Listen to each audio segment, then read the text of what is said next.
remember where there was two pretty famous plane crashes, one at LaGuardia and one with the famous celebrity Harrison Ford. So we happen to have an airplane expert who's going to break down both of those crashes, which a lot of people are still shaking their head, but you know, a lot of people really don't know the airline industry. Rich does. So let's bring on Rich to kind of fill us in on what happened at LaGuardia and with Harrison Ford.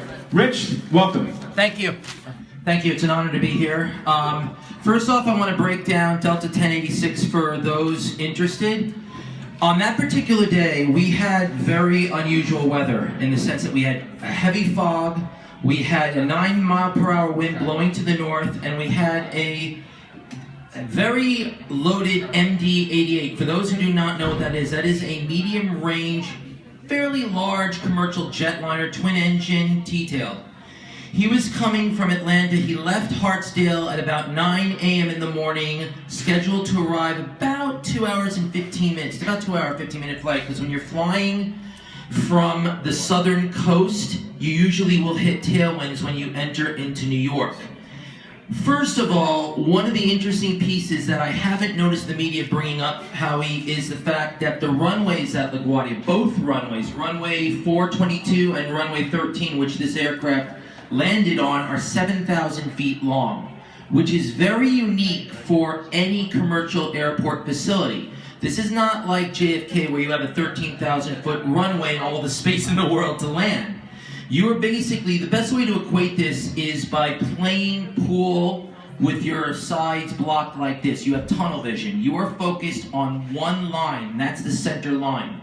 Once a pilot commits to the approach to land, he is basically committed. There is no chance for him to abort once he reaches the 500-foot threshold. That is the front berm of the runway before you see your runway collision lights and you basically commit to the landing. Now, the other big aspect is the fact that this is not the first time there has been an incident at LaGuardia. We've had lots of incidents dating as far back as 1947. I highlighted, however, one in particular, and this one was really stood out to me, and that was U.S. Airways flight, I believe flight 5050. You had 62 people on board. It slid off the end of the runway into the East River during takeoff. Now, takeoff is not like landing. You have an opportunity to abort. The pilot clearly believed that he had achieved V1, which is max speed to commit to takeoff, and V2, which is when you take the nose wheel off the tarmac and you are now at the angle of ascent for takeoff. Now, in this particular circumstance, I believe LaGuardia is in a dire need of a renovation. You need to extend the runways, especially 13, because 13 sits by Flushing Bay, and a lot of pilots have complained that with the winds, crosswinds especially, there is the risk of being blown right into the water. This is a miracle that this jet did not wind up in the water. If you look at the photos in Newsday and you look on your computer, you can clearly see the pilot miraculously brought this jet to a stop 5 feet from Flushing Bay, which is a miracle in itself. Now, on to Harrison Ford. Harrison Ford was flying a Ryan ST-3KR, which is the same company that built Charles Lindbergh's Spirit of St. Louis. This is an old aircraft. It was built in 1942. Now, Harrison Ford has been certified as a pilot. He is rated both in multi-engine, which is twin engine. He's rated for single engine, instrument, and helicopters. Now, there is a reason I'll get to in a minute why I brought up the helicopter rating. But first, Harrison Ford took off from Santa Monica. Now, the people of Santa Monica, California, I have friends that live out there. I spoke to a person in the FAA out there. This is a very tricky airport because it's right next to the golf course where he crashed. A lot of pilots complain they don't have enough room to make the flare, which is lining up the aircraft to land. Now, Harrison Ford is an experienced pilot. He was licensed since 2002. This is not his first incident involving an aircraft. His first crash involved a Bell Long Ranger helicopter, and that was back in October of 1999. He was with an instructor. He was practicing auto rotation which is basically shutting off the engines and allowing the air to produce the lift for the helicopter for emergency landings. You learn this, a lot of military pilots learn this. It's basic for helicopters. His aircraft crashed near Lake Piru, and the cause turned out to be mechanical failure.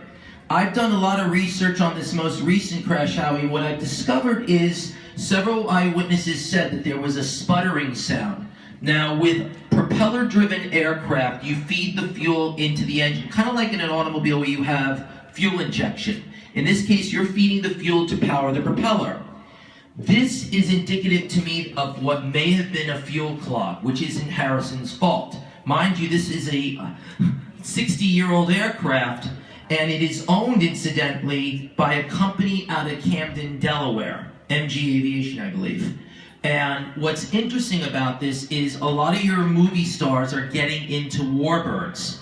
Tom Cruise has a P-51 Mustang, which is a fighter aircraft of World War II. Celebrities love warbirds because it's a different kind of aviation. To you and me, it's the thrill of the old school type of flying. Flying without a window over your head, without being boxed in. You have the open air around you. That's why he likes flying these aircraft. That's why celebrities go for these planes. In Harrison's case, what I believe happened is a situation where his experience saved his life. The fact that he had the situational awareness of where he was in relation to the airport, the fact that he landed this aircraft in a golf course, mind you, 500 to almost 750 feet from the runway, is nothing short of a miracle. And this is the reason why I think we need to really appreciate, as aviation enthusiasts, Harrison Ford, because he's showing us that he can do more than just act, that he is calm, he is cool, and he is collected. And in both these cases, the 3 C's is something you learn in aviation. You need to be calm, you need to be cool, you need to be collected. It's not just being responsible for the plane you are flying, but you are responsible for the people and property around you. And both these cases are miracles. Thank you. Right.